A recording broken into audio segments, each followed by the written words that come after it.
So things don't seem to be going too well for the Reform UK leadership as Richard Tice was on GB News being interviewed by Patrick Christie's on this recent scandals around all the Reform UK candidates and how the far left organisation Hope Not Hate are putting pressure on reform, and Richard Tice as leader is cancelling their own candidates left, right and centre. So many of the candidates have now been removed. And there are allegations that basically Hope Not Hate is now running Reform UK because they have so much power over the party. Let's go to this clip that we have from the interview, see what they talked about. The thing about vetting, Patrick, which many people forget to realise, is that it's like an MOT. It's only valid the moment you do it. If someone posts someone completely inappropriate the following day, right? They pass the first vetting process. What happens at the general election when you've got 650 candidates, for example, and then a week before the Labour Party do a massive deep dive into half of them and you've got to biff them? It's very simple. That's why we put all our names out there, about over 400. We put it out there many months early in order that everybody could scrutinise and look into our candidates. We welcome that from whoever it is, because we said to our candidates, you've got to actually, you've got to abide by our rules and what is appropriate. Is it not a risk letting the media we're not afraid of that, and it doesn't matter who the criticism comes from.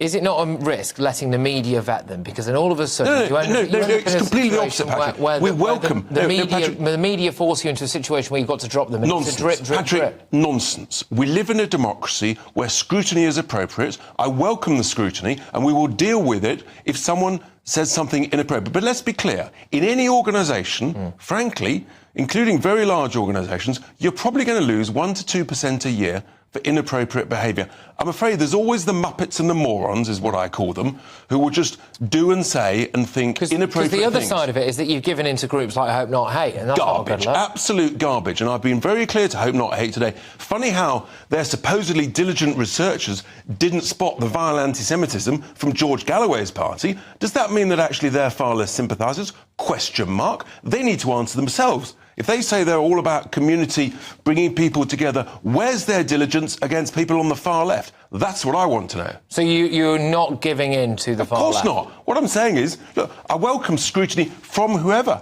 If GB News' researchers find inappropriate, it doesn't matter whom, right? We welcome the scrutiny and we'll deal with it promptly and rapidly. Hang on. It might have misspoke there at the end, but it said if Hope Not Hate UK are not criticising the left-wingers like George Galloway, does that make them far-left sympathisers? They are. They themselves are the hardest far-left group that we have in this country. They're not just sympathisers, they are. They are leading the campaign. And they are putting pressure on Reform UK. Now he says, it doesn't matter who scrutinises, scrutiny is good. It does matter who scrutinises because people can just criticise. The Labour Party, Hope Not Hate, can find stuff out of context and put pressure on you. And if you just say, well, we will do a crackdown on any inappropriate or controversial comment. Well, most of the things I say on this channel would be inappropriate or controversial because it doesn't go with the norm. That means there could never be a Reform UK candidate. It has to be some sort of set of standards because the standards of Hope Not Hate or the Labour Party, almost anything you say is inappropriate. If I criticise Islam, that's inappropriate, right? That means I can't be part of Reform UK. You cannot cave in. You cannot surrender to the far left mob.